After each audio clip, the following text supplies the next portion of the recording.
Seigneur soit avec vous. Et avec votre esprit. Évangile de Jésus-Christ selon saint Luc. Gloire à toi, Seigneur. En ce temps-là, Jésus parlait aux foules du règne de Dieu et guérissait ceux qui en avaient besoin. Le jour commençait à baisser, alors les 12 s'approchèrent de lui et lui dirent: renvoie cette foule, qu'ils aillent dans les villages et les campagnes des environs, afin d'y loger et de trouver des vivres. Ici, nous sommes dans un endroit désert. Mais il leur dit: donnez-leur vous-même à manger. Ils répondirent: nous n'avons pas plus de 5 pains et 2 poissons, à moins peut-être d'aller nous-mêmes acheter de la nourriture pour tout ce peuple. Il y avait environ 5000 hommes.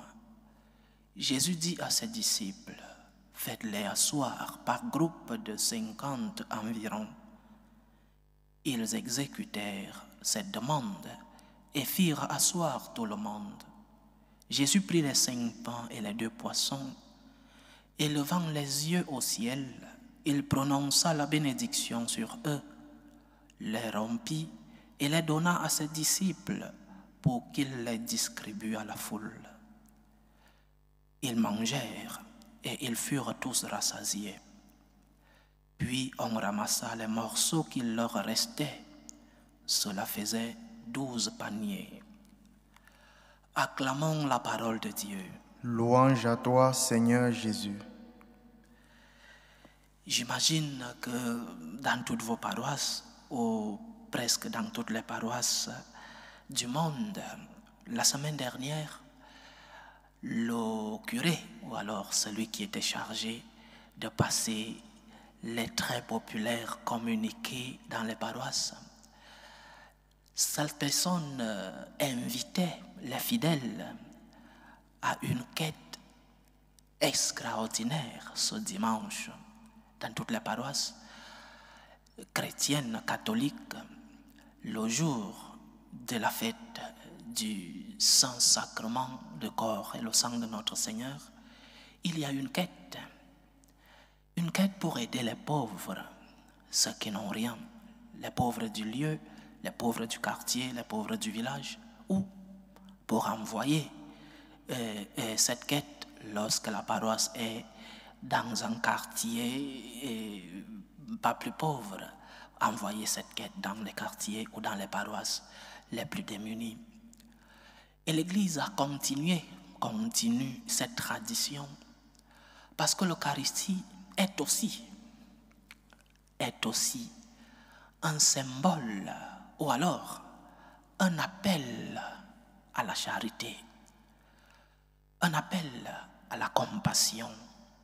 D'où l'évangile d'aujourd'hui: donnez-leur vous-même à manger. Les disciples du Seigneur se rendent compte que cette foule avait besoin d'aliments. Ils vont demander à Jésus que faire, et Jésus leur dit: donnez-leur vous-même à manger.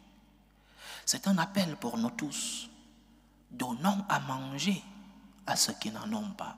L'Église continue dans cette tradition de consacrer la quête du dimanche du Saint-Sacrement aux pauvres. Je vous invite donc à, comme dit le Seigneur, donnez-leur à manger, chacun à la mesure de ses possibilités. Mais donnez-leur à manger, c'est un appel de Dieu. C'est un appel du Seigneur.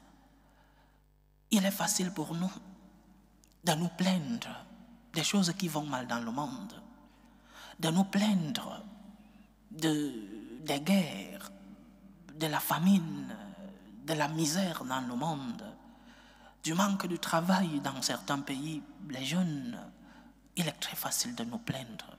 Mais le Seigneur nous invite aujourd'hui: donnez-leur vous-même à manger. Si chacun de nous donne quelque chose à manger aux autres, si chacun de nous donne un morceau de pain, ce sera un sourire et du bonheur aux autres. La fête que nous célébrons aujourd'hui est aussi J'insiste sur aussi parce que ce n'est pas le plus important. Mais la fête que nous célébrons est aussi la fête de la charité, la fête de la compassion. Lève ton regard. Ne vois-tu pas autour de toi? Ne vois-tu pas la division, les guerres? La charité ne sera pas seulement par cet aliment que tu iras donner. Il y a une autre manière d'être charitable. Sois instrument de la paix, par exemple. Te sens-tu bien lorsqu'autour de toi, il y a tant de divisions? Te sens-tu bien lorsqu'autour de toi, personne ne parle à l'autre? Te sens-tu bien lorsqu'autour de toi, il y a tant d'injustices? La charité, c'est aussi de te lever et de crier justice, de te lever et d'être un instrument de la paix, un instrument de l'amour. Mais aussi la charité, c'est, comme le dit l'évangile d'aujourd'hui, donnez-leur vous-même à manger.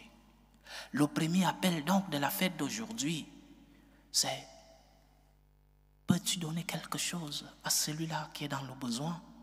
Peut-être que tu vis dans une bulle où tu n'as jamais rencontré quelqu'un qui a vraiment faim. Je t'invite donc à te rapprocher des institutions ou des personnes qui ici ont rencontré ceux qui ont faim. Peut-être que toi tu vis dans un quartier où tu n'as jamais vu un pauvre. Je t'invite donc à chercher à te rapprocher d'une institution ou des personnes qui ont donné leur vie pour s'approcher de ceux qui sont pauvres. Donnez-leur vous-même à manger. Je répète, il est facile pour nous de crier, de nous plaindre comment les biens de nos pays, les biens du monde sont mal répartis. Les pauvres sont de plus en plus pauvres.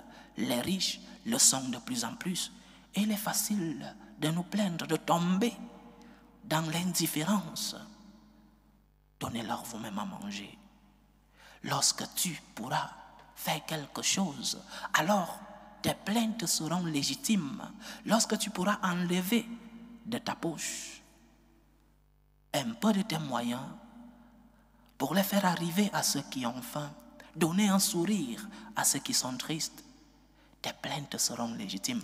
Bien sûr que l'argent des pays, l'argent des États doit être réparti à sa juste mesure, oui. Bien sûr que nous devons exiger que nos droits soient acceptés et que nos droits nous soient donnés. Mais nous qui sommes chrétiens, en plus de nous plaindre, en plus de réclamer ce qui nous est dû, donnez-leur vous-même à manger. Lève-toi, lève ton regard. Le Christ t'appelle aujourd'hui. Le Christ te dit, qu'est-ce que tu as reçu? Qu'est-ce que je t'ai donné? Parce que tout ce que tu as n'est que grâce. Va donner à manger. Donnez-leur vous-même à manger, nous dit le Seigneur. Dieu ne fera pas tout pour nous. Dieu ne fera pas tout pour nous. Les disciples du Seigneur dans l'évangile d'aujourd'hui ont cru que le Christ allait tout faire. Ils vont demander un miracle. Et le Christ leur dit, donnez-leur vous. Donnez-leur à manger. Qu'est-ce que le Christ t'a donné?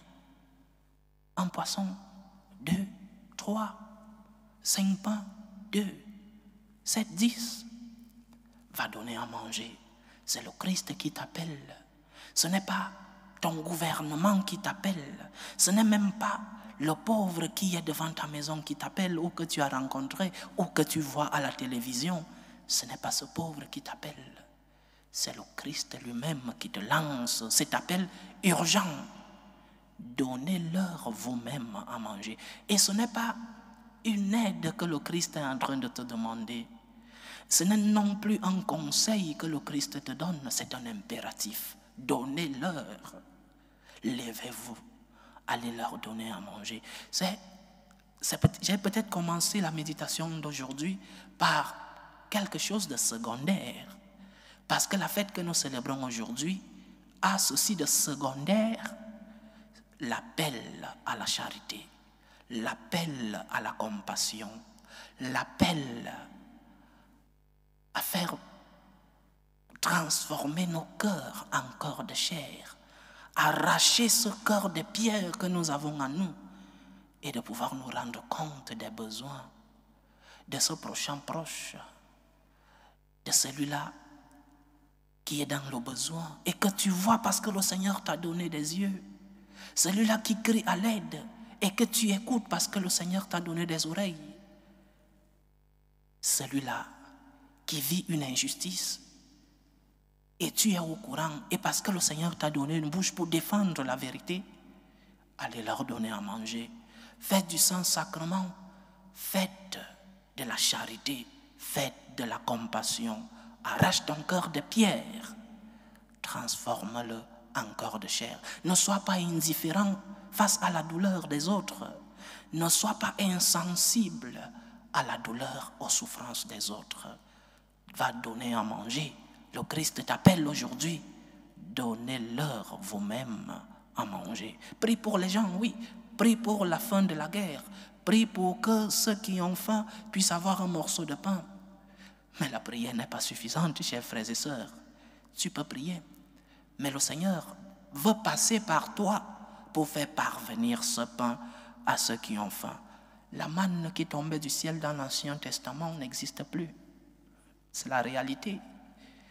Celui qui a faim ne verra pas un pain tomber du ciel. Ce pain passera par toi. C'est ce que le Seigneur nous enseigne dans l'évangile d'aujourd'hui. Mais parce que le Christ a eu compassion de nous, c'est l'enseignement central. Aujourd'hui, vous écouterez dans beaucoup de paroisses des enseignements seulement basés sur la charité, l'aide aux pauvres. C'est ce que je viens de dire, non? Mais le plus important aujourd'hui, le plus important de la fête que nous célébrons aujourd'hui, c'est la présence réelle de notre Seigneur dans l'Eucharistie. L'Eucharistie n'est pas seulement un appel à la charité. L'Eucharistie est surtout la présence réelle de notre Seigneur.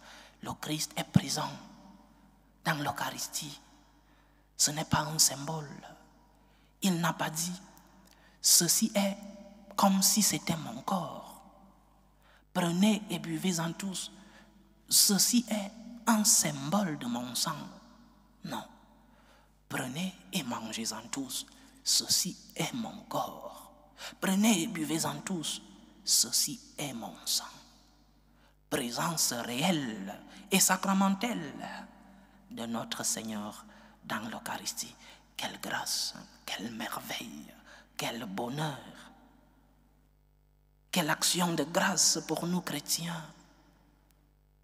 Nous, pour qui le Christ est resté dans un morceau de pain. Nous, pour qui le Christ est resté enfermé dans une cage que nous appelons tabernacle. Quelle merveille, chers frères et sœurs. Nous nous rendons compte de ce que nous avons. Nous nous rendons compte de la merveille du Seigneur pour nous. Parce que Dieu a compassion. Parce que Dieu a voulu rester présent au milieu de nous pour nous soutenir, pour nous accompagner, pour nous fortifier, pour guider nos pas, pour que nous puissions voir Dieu lui-même présent au milieu de nous. Notre Dieu s'est fait chair et il est resté chair. De même que ce Christ marchait dans les rues de Jérusalem et de Galilée avec sa divinité voilée dans son humanité. De même aussi aujourd'hui, il est au milieu de nous, sa divinité voilée dans un pain, dans un morceau de pain et dans un peu de vin. Divinité voilée, mais divinité présente. Dieu est présent au milieu de toi. Dieu est là. Il est là. Il est présent au milieu de nous. Rendons-nous compte de la grâce que nous avons, chers frères et sœurs. Parce que le Seigneur a eu de la compassion pour nous. Parce que le Seigneur n'a pas voulu nous laisser seuls. Il ne nous a pas abandonnés. Il est resté dans un morceau de pain. Quel amour! l'amour de notre Dieu. Quelle histoire d'amour nous avons avec le Seigneur. Et il l'a fait, pas par nos mérites, il l'a fait par miséricorde, par compassion, par charité. Le Christ est présent, très proche de toi dans l'Eucharistie. Ne l'oublie pas. Il est présent dans d'autres formes, mais la forme suprême de sa présence réelle et sacramentelle, c'est l'Eucharistie. Parce que nous enseignons que le Christ est présent dans les pauvres. Celui à qui tu donneras un morceau de pain, c'est à moi que tu donneras. Le Christ est présent dans sa parole, lorsqu'il nous parle dans sa parole. Le Christ est présent dans la hiérarchie de l'Église. Lorsqu'on vous écoutera, c'est moi qu'on écoutera. Le Christ est présent au milieu de nous. Mais le Christ est réellement et sacramentellement présent dans l'Eucharistie. Quelle merveille, chers frères et sœurs. Quelle grandeur d'amour. Et quelle est notre réponse? La réponse que nous donnons à cette présence du Seigneur. Nous allons recevoir le Christ comme si c'était un morceau de pain. Comme si on allait au café d'à côté et commander un morceau de pain que nous mettons dans la bouche. Nous allons recevoir le Christ sans lui donner l'honneur qu'il mérite de recevoir. Nous entrons dans les temples. D'abord, il y a beaucoup de temples où le tabernacle est déjà dans un endroit très caché du temple. Pauvre Christ, le pauvre. Il est le dernier à être vu dans un temple, le pauvre Seigneur. Lui qui est resté pour que nous le voyions dans beaucoup de temples. J'ai eu la chance et la grâce dans ma vie et de beaucoup voyager. Et parfois, avec grande tristesse, tu entres dans un temple, tu cherches où est le tabernacle, où est la présence du Seigneur. Quelle tristesse! Mais oui, le Christ est resté au milieu de nous. Le Christ est resté, il est là. Et la réponse que nous devons lui donner, c'est action de grâce. Après une grâce comme celle-là, doit venir une action de grâce. Peut-être pas à la mesure de ce que le Seigneur est, mais à la mesure de ce que nous sommes, c'est-à-dire des enfants de Dieu. Après une grâce, vient une action de grâce. Voyez, dans la première lecture que nous avons écoutée, le roi et prêtre de Salem, Melchisédek, bénit Abraham. Et Abraham, après la bénédiction, la lecture dit, et Abraham lui donna le 10e de tout ce qu'il avait pris. Action de grâce. Action de grâce. Qu'est-ce que tu donnes au Seigneur? Tu lui donnes les miettes. Abraham lui donna le 10e de ce qu'il avait pris. Des paroles qui pour nous, catholiques, peuvent sonner très dures, non? Parce que l'Église ne parle plus de la dîme, du 10e que chaque chrétien doit donner. Parole de Dieu. Abraham lui donna le 10e de ce qu'il avait pris. Après une grâce, vient une action de grâce. Quelles sont les grâces que tu as reçues et quelles sont tes actions de grâce? La grâce de l'Eucharistie que tu as reçue, que tu reçois chaque jour. Quelles sont tes œuvres d'action de grâce? Quelle est ta reconnaissance avec des œuvres? Quel est ton remerciement avec des œuvres? Comment vas-tu recevoir le Seigneur? Es-tu en état de grâce lorsque tu vas le recevoir? Nous ne méritons pas de le recevoir, nous tous, parce que nous sommes des pécheurs. Mais l'Église a mis des conditions. Nous devons être en amitié, en communion, en état de grâce. Lorsque tu lorsque tu n'es pas pur, lorsque tu as commis un péché mortel, va te confesser et viens recevoir le Seigneur. Il est présent dans l'Eucharistie. Nous avons reçu une grâce. Lèvons-nous, faisons des actions de grâce avec nos biens.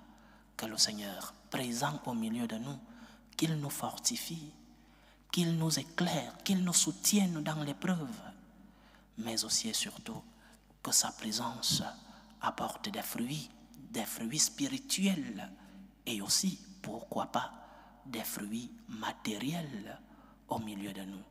Que le Saint-Sacrement soit notre réconfort. Loué soit Jésus-Christ. À jamais.